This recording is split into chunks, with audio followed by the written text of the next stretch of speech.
Oke, bismillahirrahmanirrahim. Assalamualaikum warahmatullahi wabarakatuh. Selamat pagi dan salam sejahtera bagi kita semua. Semoga dalam keadaan sehat selalu dan dalam rahmat Allah Subhanahu wa taala. Oke, baik, kita lanjutkan materi kita pada minggu yang lalu, yang dimana kita sudah menyampaikan materi sampai tugas dan kewenangan lembaga peradilan nasional di bawah Mahkamah Agung ya, seperti lingkungan peradilan umum, pengadilan negeri, pengadilan tinggi, Mahkamah Agung, lingkungan peradilan agama dan agama, pengadilan tinggi agama, dan Mahkamah Agung. Oke, kita akan masuk di sini. Oke, kita akan juga tahu ada namanya lingkungan peradilan militer. Jadi di dalam pengamanan kita, oknum-oknum aparat keamanan juga ada namanya peradilan militer. Tentunya adalah untuk menyikapi tentang kedisiplinan tata tertib dalam kemiliteran. Jadi ini menjadi hal penting yang harus diperhatikan menjadi seorang di lingkungan aparat keamanan, tentunya di Tentara Nasional Indonesia ya. Nah, di sini adalah bagaimana ada juga lingkungan peradilan militer ini terdiri dari beberapa. Kita bisa lihat. Pertama, lingkungan peradilan militer ini adalah terdiri dari pengadilan militer.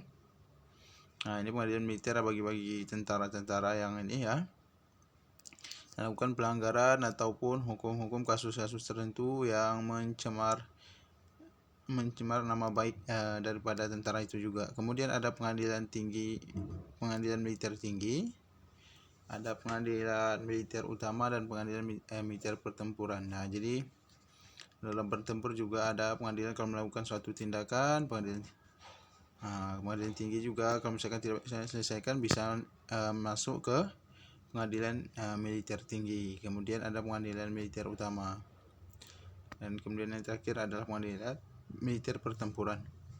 Oke, lingkungan peradilan tata usaha negara ada 3. Oke, pengadilan tata usaha negara, kemudian pengadilan tinggi tata usaha negara, dan paling tinggi Mahkamah Agung.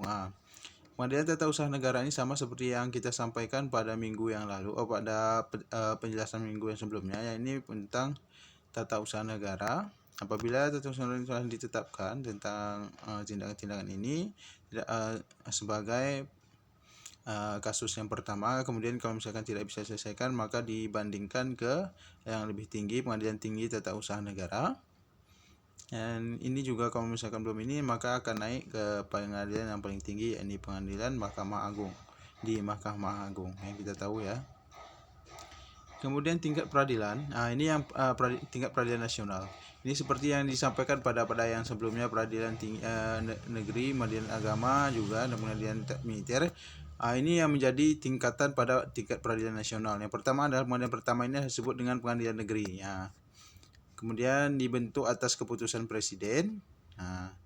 Ini adalah pengadilan yang pertama, ini adalah untuk menyelesaikan kasus perkara yang pertama misalkan. Tapi kalau bisa diselesaikan di sini maka tidak dilanjutkan ke pengadilan kedua. Pengadilan kedua ini terjadi apabila pengadilan pertama itu tidak bisa menyelesaikan permasalahan ataupun kasus tertentu di yang pertama ini, maka akan diajukan kepada pengadilan yang lebih tinggi. Ya, ini pengadilan juga disebut pengadilan tinggi, pengadilan tingkat banding. Misalkan tingkat banding ini adalah apabila putusan hakim ataupun kebijakan yang ditetapkan oleh hakim tidak sesuai dengan ini dan belum bisa diterima, maka akan masuk ke pengadilan lebih tinggi.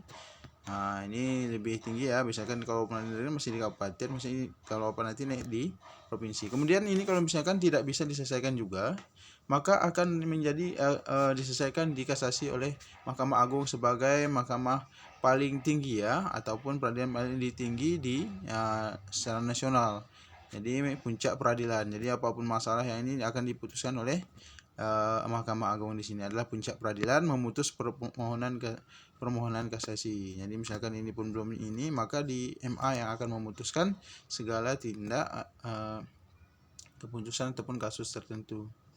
Oke, alat pelengkap lembaga peradilan yang tentunya sudah ada ya, Mahkamah Agung, peradilan umum, peradilan agama, peradilan militer, peradilan tata usaha negara, dan Mahkamah Konstitusi. Ini alat pelengkap lembaga dalam peradilan di Indonesia. Bisa dilihat di layar kita masing-masing adalah Mahkamah Agung, peradilan umum, peradilan agama, peradilan militer, dan peradilan tata usaha negara, dan terakhir adalah Mahkamah Konstitusi. Oke, sampai di sini ini adalah menunjukkan perilaku sesuai dengan hukum nasional. Maka Yang pertama, makna kepatuhan dan kesadaran menegakkan perilaku sesuai dengan hukum nasional. Yang pertama tadi adalah makna kepatuhan dan kesadaran hukum. Kedua, perilaku yang mencerminkan sikap taat pada hukum, bentuk-bentuk perilaku yang bertentangan dengan hukum nasional.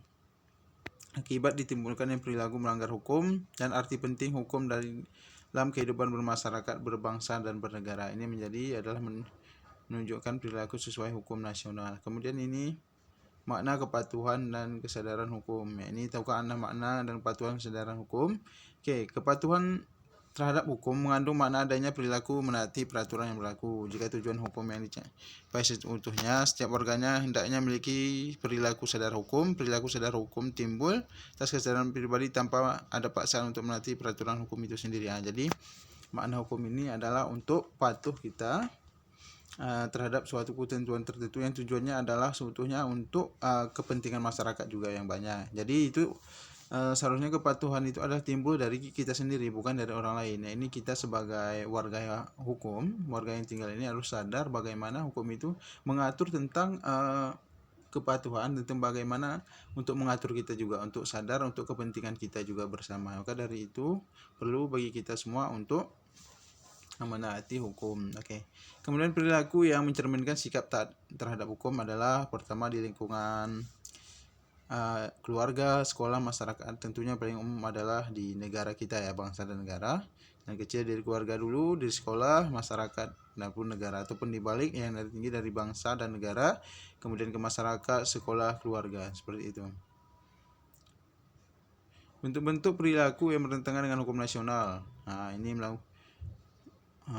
seperti melakukan aksi makar, berlaku kurang sopan terhadap orang tua. Ini adalah salah satu perilaku yang bertentangan dengan hukum. Kemudian terlambat datang ke sekolah sewenang-wenang terhadap tetangga dan melakukan tindak pidana korupsi atau yang lebih besar ya. Akibat yang ditimbulkan dari perilaku melanggar hukum ini adalah dari agama kita bisa Anda pasti berbuat dosa, pasti kesopanan dicemooh, dikucilkan, dan kesusilaan, rasa penyesalan, rasa bersalah, dan hukum denda dan penjara ya. Kesusilaan yang dari hati nurani seseorang itu. Hukum kalau dihukum adalah denda ataupun penjara yang ditetapkan. Apakah arti penting? Ini arti penting hukum dalam kehidupan masyarakat, berbangsa dan negara. Tahukah Anda apa arti pentingnya hukum? Adalah hukum untuk mengatur hubungan dan kepentingan antar manusia agar tidak saling berbenturan. Ya, tentunya pasti ya.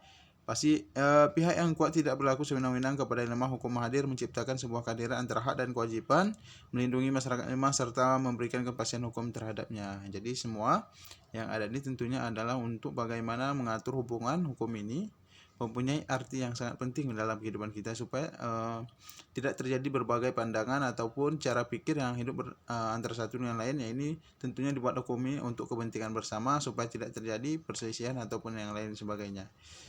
Terima kasih sampai di sini materi kita mudah-mudahan bermanfaat. Saya akhiri. Assalamualaikum warahmatullahi wabarakatuh.